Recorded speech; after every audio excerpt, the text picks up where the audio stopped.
Hello everyone, welcome to our YouTube channel Jyoti शिक्षालय।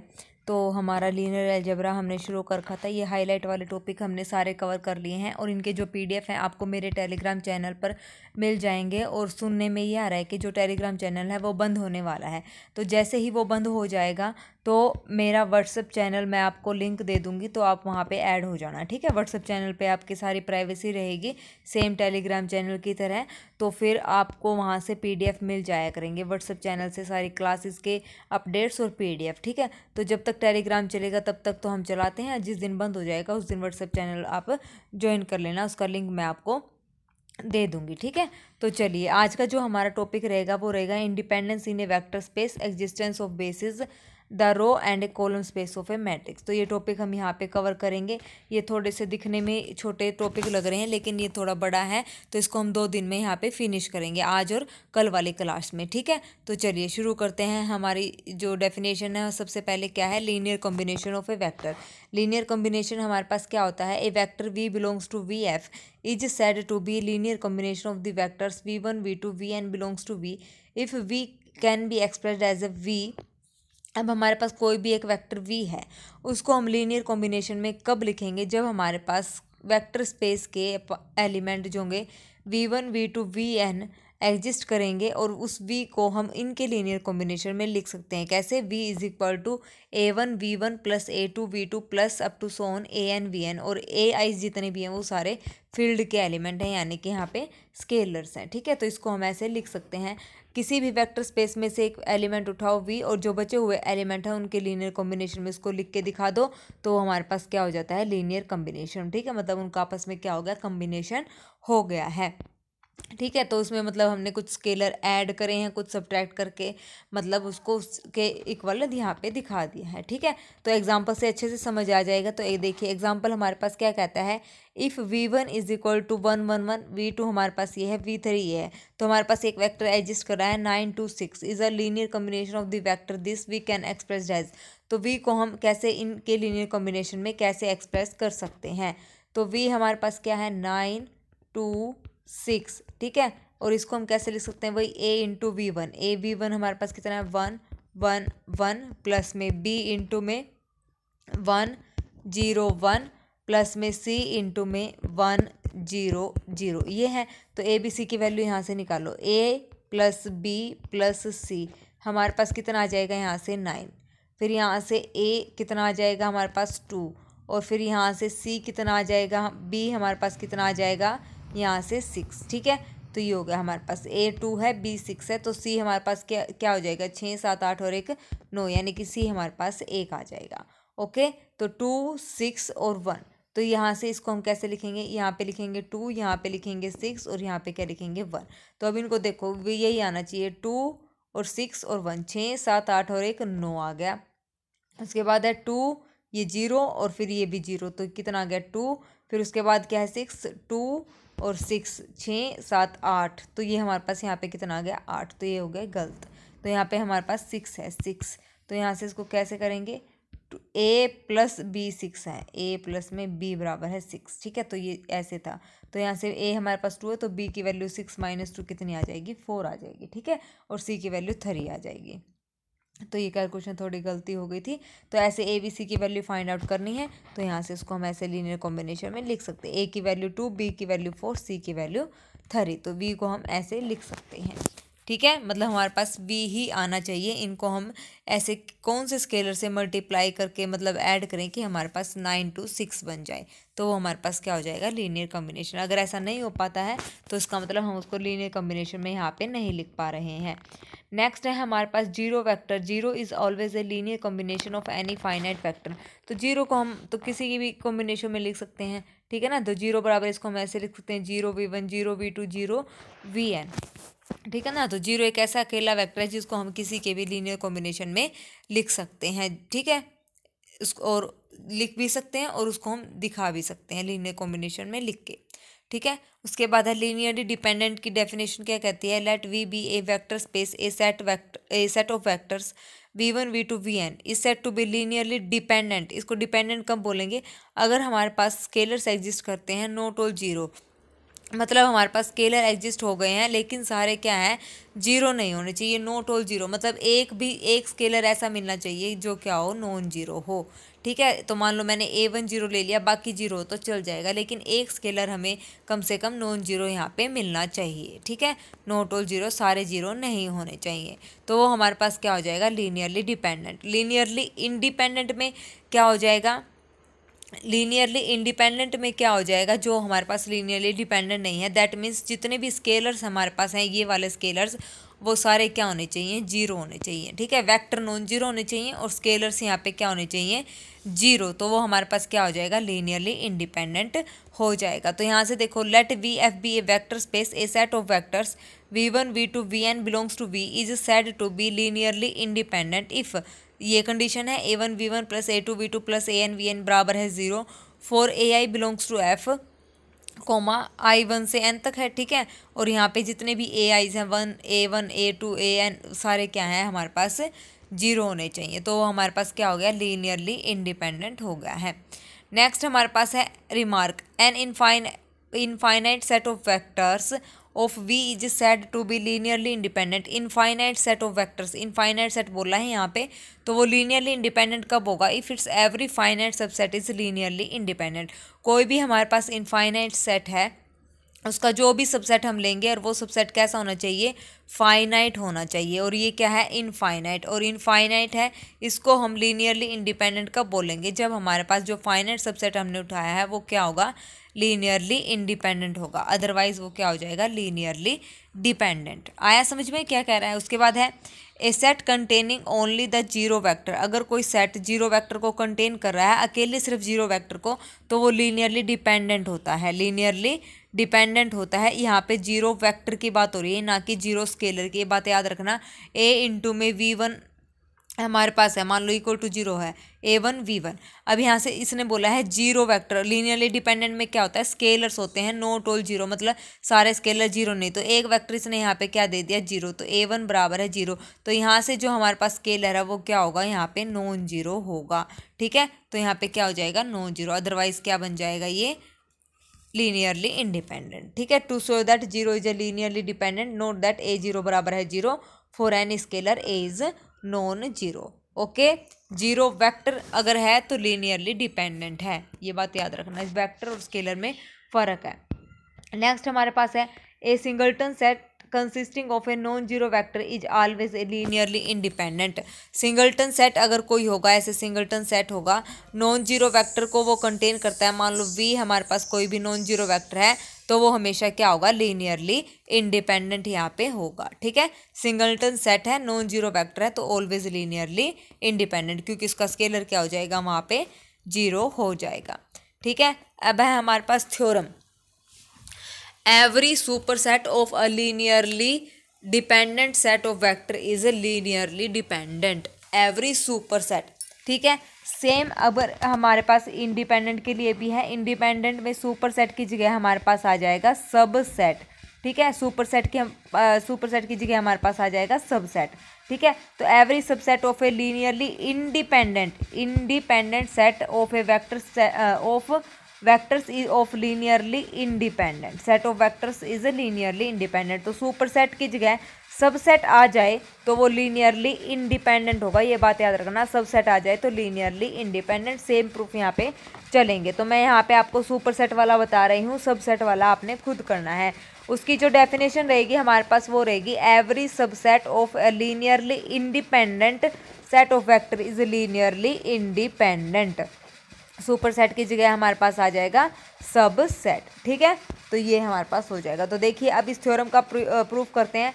Superset वाली का क्या कहता है, S1 हमने यहाँ पे V1 V2 VR linearly dependent set ले लिया, सेट ऑफ वेक्टर्स। तो S2 हमारे पास क्या ले लिया, V1 से लेके Vn तक, और N जो है R से बड़ा रहेगा। तो वो हम सुपरसेट का मतलब वही होता है जिसमें सबसे ज़्यादा एलिमेंट होते हैं ना, ठीक है ना। तो वही हमने यहाँ पे लिया है S1, सुपरसेट ऑफ S1 का सुपरसेट हमने यहाँ पे ये ले लिया S2। ठीक है, अब S1 तो linearly dependent set of vectors है, therefore there exist scalar such that, क्योंकि ये तो हमने माना लीनियरली इंडिपेंडेंट, और इसका जो सुपरसेट बनेगा उसको हमने दिखाना है ना लीनियरली डिपेंडेंट। तो यहाँ से हमने ले लिया, ये इक्वल टू जीरो हो गया। तो first can be expressed as, इसको हम कैसे लिख सकते हैं, A R V R plus आगे लिखेंगे A R plus one V R plus one plus up to so on A N V N बराबर है 0। और यहाँ पे हमें पता है जितने भी ए आर स्केलर्स हमने लिए हैं वो सारे क्या लिए हैं, 0 लिए हैं, विच prove that S2 is also linearly dependent. अब ये स्केलर 0 ले लो कोई फ़र्क नहीं पड़ता, लेकिन जो स्टार्टिंग वाले हैं वो क्या है, नॉन जीरो है ना। तो डेफिनेशन क्या कहती है, नॉट ऑल जीरो, स्केलर सारे जीरो नहीं होने चाहिए। तो यही बात है, अगर ये इतने जीरो हैं तो बाकी के तो हमारे पास क्या है, नॉन जीरो है। तो यहाँ से हमारे पास क्या हो गया, जो S2 है A1 से V1 से लेके Vn तक के जितने भी ये जो वेक्टर्स का सम बना है वो लीनियर कॉम्बिनेशन में लिखा गया है, तो वो हमारे पास क्या हो गया, लीनियरली डिपेंडेंट यहाँ पे हो गया। ठीक है, सेम हम सब सेट के लिए यहाँ पे प्रूव करेंगे। ओके, फिर वो लीनियरली इंडिपेंडेंट हो जाएगा, उसमें सारे स्केलर क्या हो जाएंगे, 0 हो जाएंगे। ठीक है, सेम यही कंडीशन रहेंगी। नेक्स्ट थ्योरम है, if vector v is a linear combination of the set of n vectors this then the set of vectors v1 v2 vn v from a linearly dependent. अगर किसी vector को linear combination में लिखा जाता है, n vectors की linear combination में किसी वेक्टर को लिखा गया है, तो जो सेट ऑफ वेक्टर बनेगा v1 से लेके vn और उसमें एक हमने एक्स्ट्रा ऐड डाल दिया v, तो वो क्या बनेगा, लीनियरली डिपेंडेंट सेट बन जाएगा। तो देखो क्या कहता है, v हमारे पास linear combination of the set of vectors v1 v2 vn therefore V है, वी को हम ऐसे लिख सकते हैं, बिल्कुल लिख सकते हैं। डेफिनेशन लगाओ, a1 a2 an r क्या है, n स्केलर्स हैं। तो फ्रॉम फर्स्ट से हमने क्या करा, a1 v1 a2 v2 plus up to so on an vn, इस v को मैं इधर ले आई तो ये हो जाएगा -1 v बराबर है 0। ठीक है, तो वेहर ये हमारे पास क्या है, कितने हो गए टोटल, ये तो n थे और ये एक ऐड एक्स्ट्रा हो गया, तो n+1 स्केलर यहाँ पे हो गए, नॉट ऑल 0। तो दैट मीन्स ये क्या हो गया, हमारे पास लीनियरली डिपेंडेंट हो गया। ठीक है ना, ये v है, इसको लीनियर कॉम्बिनेशन में लिखा है इनके, तो फिर आगे इनको ये क्या प्रूव करना है, लीनियरली डिपेंडेंट। तो इसको ये लिख दिया जो गिवन था, और फिर इसको लेफ्ट साइड ले गए या राइट साइड ले जाओ, इक्वल टू 0 कर लो, तो ये हमारे पास क्या हो जाएंगे, नॉट ऑल 0। तो यहाँ पे क्या हो जाएंगे, इज लीनियरली इंडिपेंडेंट। अब यहाँ पे ये नहीं बता रखा जो a1 है a2 है an 0 है या नहीं, हो भी सकते नहीं भी, मान लो अगर हो गए तो -1 तो एक तो हमारे पास क्या आ गया, नॉन जीरो आ गया। और यही कंडीशन हमारे पास क्या होती है, लीनियरली डिपेंडेंट को प्रूव करती है। ओके, आ गया समझ में। चलिए नेक्स्ट थ्योरम हमारे पास क्या कहती है, if A set of n+1 vector, हमारे पास लीनियरली डिपेंडेंट है, बिल्कुल सही बात है। लीनियरली डिपेंडेंट की डेफिनेशन लगा दो, स्टेटमेंट स्टार्टिंग में क्या बोला है, वेक्टर्स हैं लीनियरली डिपेंडेंट है, तो लगा दी डेफिनेशन। यहाँ पे सारे स्केलर क्या है, not all 0। And v1 v2 vn is a linearly independent, ये लीनियरली इंडिपेंडेंट है, सेट है। Then v is a linear combination of the vector, बिल्कुल सही बात है। देखो कैसे लिखेंगे, if a is a non zero, अगर a नॉन जीरो है तो v को इधर लेके आए और -a से बोथ साइड, मतलब इसको मैं ऐसे लेके आई -ab ले आए इधर की तरफ, तो यहाँ से -a से इसको डिवाइड कर दिया, और a हमारे पास क्या है, नॉन जीरो है, और ये जो वेक्टर स्केलर्स हैं वो क्या है, नॉट ऑल 0। तो that means 10 v is a linear combination of vector v, तो इसको v को हमने इनके लीनियर कॉम्बिनेशन में यहाँ पे लिख दिया। केस 2 में हम क्या मान के चलेंगे, अगर a हमारे पास 0 है तो इसका मतलब a 0 होगा, तो वो खत्म हो गया, तो यही बचा, और इसमें सारे स्केलर क्या है, नॉट ऑल 0। तो ये क्या हो गया, linearly, since v1 v2 vn is linearly independent set of vector v है। अभी हमारे पास गिवन है linearly independent set of vector, तो इसका मतलब इसके सारे स्केलर क्या हो जाएंगे, 0 हो जाएंगे। लेकिन यहाँ से तो हमने बोला था कि नॉट ऑल 0, तो इसका मतलब ये कंट्राडिक्शन आ गई, तो इसका मतलब a नॉन 0 ही हमारे पास होगा। जब a नॉन 0 होगा तभी हम उसको लीनियर कॉम्बिनेशन में यहाँ पे लिख सकते हैं। ठीक है, तो सेकंड केस में a 0 पॉसिबल नहीं है, क्योंकि ये कंट्राडिक्शन यहाँ पे आ जाएगी। आ गई थ्योरम समझ में, इंपॉर्टेंट थ्योरम थी। ठीक है, तो ये अच्छे से आप लोग कर लेना, इजी है, 2.5 नंबर में भी पूछ सकते हैं, 5 नंबर में भी पूछ सकते हैं। नेक्स्ट है, ये इंपॉर्टेंट थ्योरम है हमारे पास, क्या कहती है, the set of non zero vector v1 to vn of a vector space is linearly dependent. ये हमारे पास क्या है, लीनियरली डिपेंडेंट है, लिख दो, लीनियरली डिपेंडेंट है, therefore there exist scalars not all 0 such that. यहाँ तक हमने डेफिनेशन लगा दी। उसके बाद क्या बोला इसने, उसके बाद बोला if and only if one of the vector V R, ठीक है, V R is a linear combination of the preceding vector, V R को अब लीनियर कॉम्बिनेशन में लिख के दिखाना है। तो यहाँ से देखो डेफिनेशन लगाई हमने, मान लिया R with the largest integer, R सबसे बड़ा इंटीजर हमने यहाँ पे ले लिया, फॉर विच ए आर क्या है, नॉट इक्वल टू 0।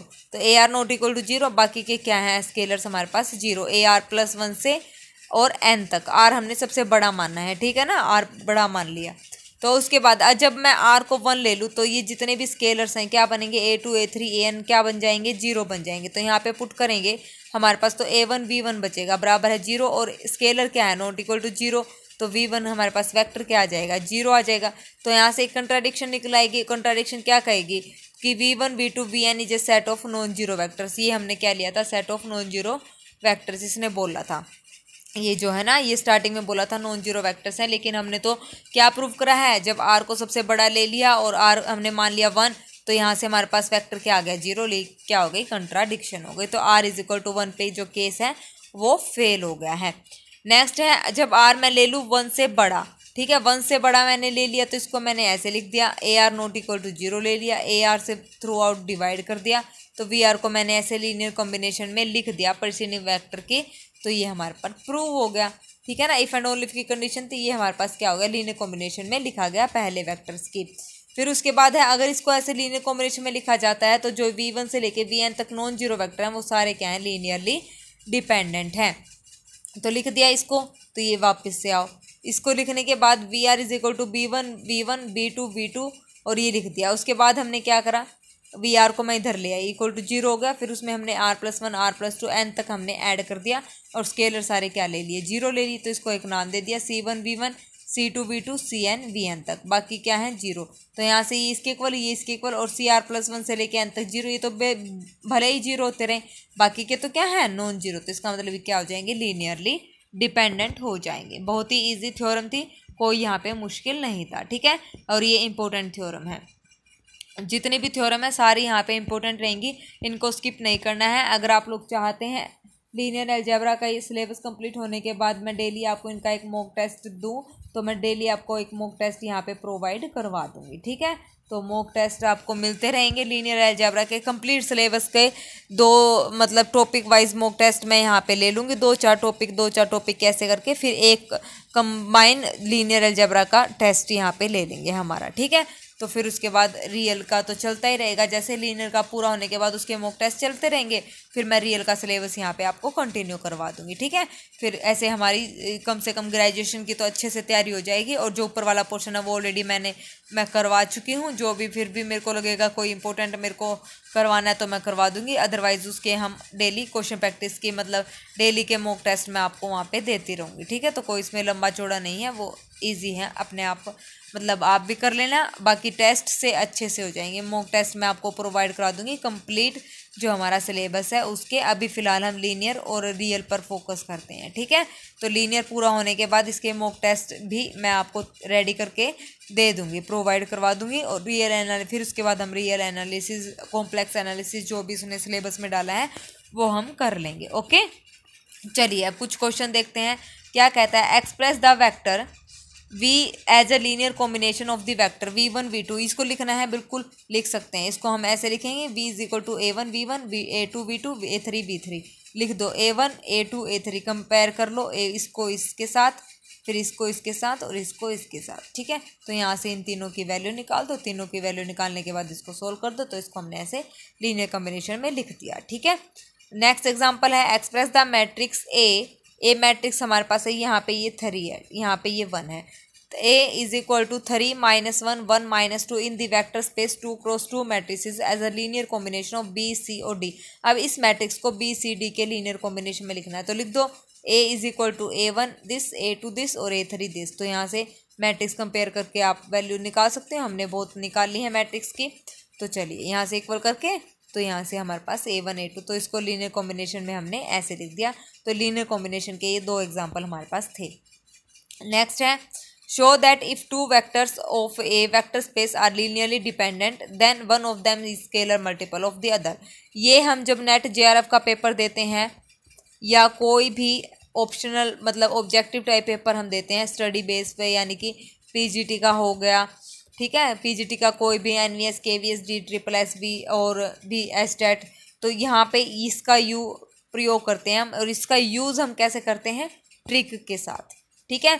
देखो अगर कोई दो वेक्टर हैं किसी वेक्टर स्पेस में, उनको लीनियरली डिपेंडेंट कब कहेंगे, ये हम ऑप्शन देख के चेक करते हैं। ये रिजल्ट अगर हमें याद है तो हमारे पास जैसे पेपर में 4 ऑप्शन होते हैं ना, नेट जेआरएफ का देते हैं, तो वहाँ पे ये रिजल्ट उठाओ और सीधा ऑप्शन पे आजमाओ और वही हमारा ऑप्शन का आंसर, मतलब क्वेश्चन का आंसर पाओ। ठीक है, तो इसने क्या बोला है, लीनियरली डिपेंडेंट है जब हमारे पास कब होंगे, जब उनमें से एक वेक्टर दूसरे वेक्टर का क्या हो जाएगा, मल्टीपल हो जाएगा। ठीक है, तो जैसे मान लो एक वेक्टर मेरे पास 6 है, तो इसको मैं कैसे लिख सकती हूँ, 2 × 3, तो ये कैसे हो जाएंगे हमारे पास लीनियरली डिपेंडेंट वेक्टर हो जाएंगे। 3 और 6 कैसे हो जाएंगे, लीनियरली डिपेंडेंट, क्योंकि मैं इन दोनों को मतलब इसको क्या लिख सकती हूँ, स्केलर मल्टीपल में लिख सकती हूँ। 6 को 3 × 2 = 6 ऐसे लिख सकती हूँ। ठीक है, तो ये हो गया हमारे पास। तो अब देखिए इसका प्रूफ क्या कहता है, let U V be two linearly dependent vector then by definition there exist scalars A B such that A U plus B V बराबर है 0। इफ ए अगर नॉन जीरो है तो ए इनवर्स हमारे पास एग्जिस्ट करेगा, ए इनवर्स एग्जिस्ट करेगा तो यहाँ से हम क्या करेंगे, ए यू बराबर है माइनस का बी यू, प्री मल्टीप्लाइंग करेंगे ए इनवर्स से, तो कर दिया ए इनवर्स से प्री मल्टीप्लाइंग, तो यहाँ से इसको सोल्व करा, यू की वैल्यू हमारे पास ये आ गई। तो इसका मतलब इसको हमने क्या कर दिया, लीनियर कॉम्बिनेशन में यहाँ पे इसको लिख दिया। लिखने के बाद ये इसका क्या होगा, scalar multiple, u is a scalar multiple of v, तो u क्या हो गया, इसका स्केलर मल्टीपल यहाँ से हो गया। अब हम क्या लेके चलेंगे, b को नॉन जीरो, एक बार a को नॉन जीरो, b को नॉन जीरो, तो यहाँ से v को भी हमने क्या लिख दिया, स्केलर मल्टीपल ऑफ u, तो एक दूसरे के मल्टीपल हैं तो हमने यहाँ से लिख दिया। ठीक है ना, बस शर्त क्या है, जो a है और जो b है वो क्या है, नॉन जीरो हम यहाँ पे लेके चले, क्योंकि डेफिनेशन क्या कहती है लीनियर डिपेंडेंट की, नोट बोथ जीरो, ए और बी क्या है, note all zero, note both, तो यहाँ पे दोनों जीरो नहीं है। ठीक है, दो वेक्टर हैं तो इन दोनों को ही हमने क्या लिया है, नॉन जीरो यहाँ पे लिया है। नेक्स्ट एग्जांपल है, show that the set of 3 vectors of v3 over Q is linearly independent where Q is the field of rational number. अब क्यू जो है फील्ड ऑफ रैशनल नंबर सबको पता है, v3 ओवर क्यू में बताना है, तो u, v और w 3 वेक्टर हैं हमारे पास। Suppose A U plus B V plus C W बराबर है 0, तो यहाँ से a, b और c की आप वैल्यू निकालो। a, b और c की वैल्यू आप लोगों ने निकाल ली। निकालने के बाद which will not satisfy second unless c बराबर है 0, तो यहाँ से हम क्या करेंगे, 2a + 3b बराबर है किसके है, 0 के इक्वल है, तो a की जगह हम क्या रखेंगे c, तो 2c माइनस b की जगह हमने माइनस c रखा, तो ये आ गया माइनस का c बराबर नॉट इक्वल टू 0, तो ये तो माइनस c, सॉरी ये नॉट इक्वल टू 0 है ना, क्योंकि 0 के बराबर नहीं आया।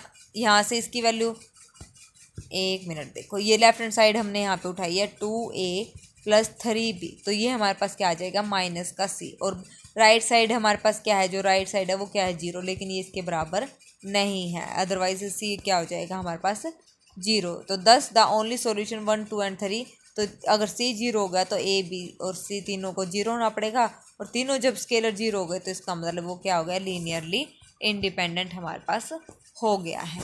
ठीक है, तो इसको हमने ऐसे सोल्व करना है।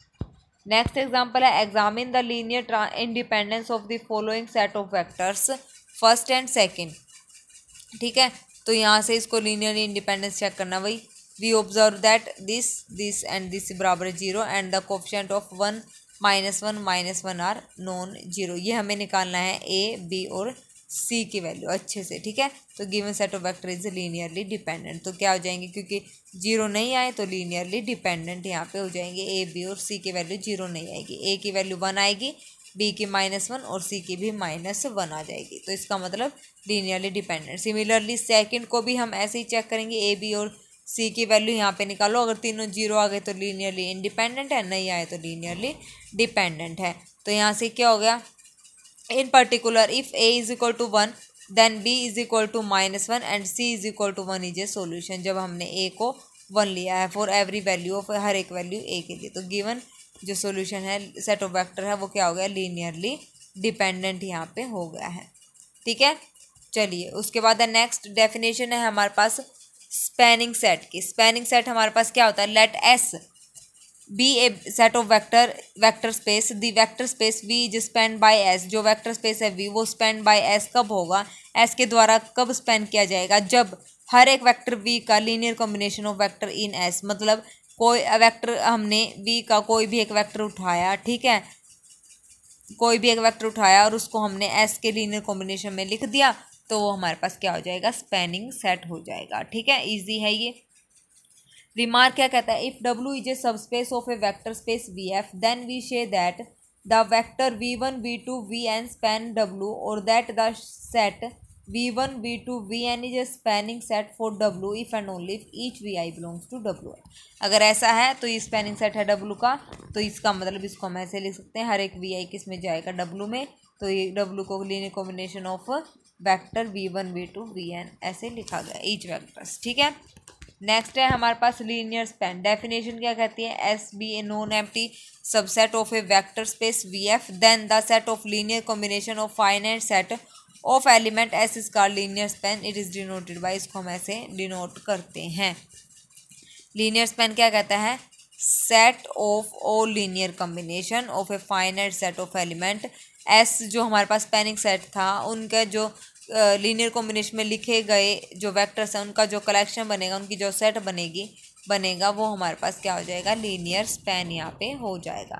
ठीक है, लीनियर स्पैन हो जाएगा। नेक्स्ट नोट है, the space does not depend on the other vector and how often any vector is repeated in the sequence, the space generated by this is a same। तो तीनों क्या है, same है। ठीक है, इतना लंबा चौड़ा नहीं है, चेक करना चाहो तो आप कर सकते हैं। नेक्स्ट एग्जांपल्स है, E1 E2 E3 standard basis given है, इज ए स्पैनिंग सेट है, spanning set there 3 dimensional vector space because each vector can be expressed, इसको हम कैसे लिख सकते हैं ऐसे, तो ये क्या बन जाएगा, spanning set. Similarly spanning set of N tuples R N because each can be expressed as, तो इसको हम ऐसे एक्सप्रेस कर सकते हैं। तो ये इजी था। ठीक है, एग्जांपल। उसके बाद फाइनाइटली जनरेटेड वेक्टर स्पेस, फिर उसके बाद हमारे पास आ जाएगा बेसिस वाला कल करेंगे, आज हम ये करते हैं फाइनाइटली जनरेटेड वेक्टर स्पेस। ठीक है, यहीं तक। तो फाइनाइटली जनरेटेड वेक्टर स्पेस हमारे पास क्या कहता है, a vector space is said to be finitely generated vector space if there exists a finite subset S of V such that all elements of V are generated by the element of S that is V बराबर है LS। ठीक है, linear spanning का LS का मतलब है linear spanning. ठीक है, लीनियर स्पैन, तो इसका मतलब set of all linear combination अगर V के बराबर आ जाए तो वो फाइनाइटली जनरेटेड हो जाता है। ठीक है, फाइनाइट सबसेट अगर एग्जिस्ट करता है तो। In other words, is generated by finite number of elements or vectors, Rn is finitely generated, cannot be generated, जैसे V over F है, इसको हम जनरेट नहीं कर सकते, then it is said to be finite। क्योंकि क्यों नहीं कर सकते, क्योंकि हमें फील्ड यहाँ पे गिवन नहीं है कि कैसे फील्ड दे रखी है। ठीक है, जैसे example P over R polynomials in X over R is infinite generated. Infinite generated क्यों है, क्योंकि R की जो रेंज मतलब R जो है रियल नंबर्स कहाँ से होती है, माइनस इन्फिनिटी से इन्फिनिटी, लेकिन ये फाइनाइट वैल्यू यहाँ पे नहीं दे रही है, तो इसका मतलब ये क्या है, फाइनाइट जनरेटेड वेक्टर स्पेस नहीं है, इनफाइनाइट जनरेटेड वेक्टर स्पेस ये बनेगा। एग्जांपल देखो, एग्जांपल से अच्छे से समझ आ जाएगा। Show that the set S is a subset of vector space over C, the field of real number generate C over R. तो हेयर एस हमारे पास ये है एक्स प्लस आयोटा वाई, क्योंकि सी ओवर आर गिवन है ना, तो सी का एलिमेंट उठाना है इस टाइप से, तो यहाँ से इसको कंपेयर करना है। तो यहाँ से हम क्या बोलेंगे, X plus iota Y C में से हमने लिया था, इसको हमने लीनियर कॉम्बिनेशन में एक्सप्रेस कर दिया of the set S, S में एस के जैसे, तो लिख दिया एस में क्या थे, वन और आयोटा, लीनियर कॉम्बिनेशन में लिख दिया। तो C J subset of L S और L S C J subset of complex number, तो फ्रॉम फर्स्ट एंड सेकेंड दोनों क्या हो जाएंगे, बराबर हो जाएंगे। ठीक है, नेक्स्ट एग्जांपल है, let V be the vector space of a polynomial over R and S, this find linear span S does 3x cube plus 2x belongs to S generator of S. तो S को ये लिखा, ए B C arbitrary vector उठाए, A B सी लिखा, इसको इस form में लिखा, यहाँ पे अलग अलग ए बी सी, तो यहाँ से हमने ये इक्वेशन निकाली। तो जो जनरेटर ऑफ सेट एस है वो उसको हमने डिफाइन कर दिया है कि इस इक्वेशन से उसका नाम दे दिया। ठीक है, उसके बाद हमने क्या किया है, इक्वेटिंग द कोफिशिएंट को इक्वेट कर दिया। जनरेटर ऑफ एस कितना है, 3x क्यूब प्लस 2x, तो ये हो जाएगा सी की वैल्यू, बी एक्स स्क्वायर 0, ए एक्स हमारे पास हो जाएगा 2, तो ए भी 2 है और हमारे पास सी 3 है और बी 0 है कि एक्स स्क्वायर का कोई कोफिशिएंट नहीं है और बी माइनस सी भी 0 है। तो यहाँ से एक कंक्लूजन निकला विच इज़ नॉट पॉसिबल। 0 बराबर है 3 विच इज़ नॉट पॉसिबल। 0 बराबर 3 कैसे आया है? 0 यहाँ पे देखो 3x² ये तो आया था b बराबर है c, और ये बराबर है c बराबर है 3, और c बराबर है 3 और b बराबर है 0, और ये है हमारे पास a के बराबर, ठीक है 2।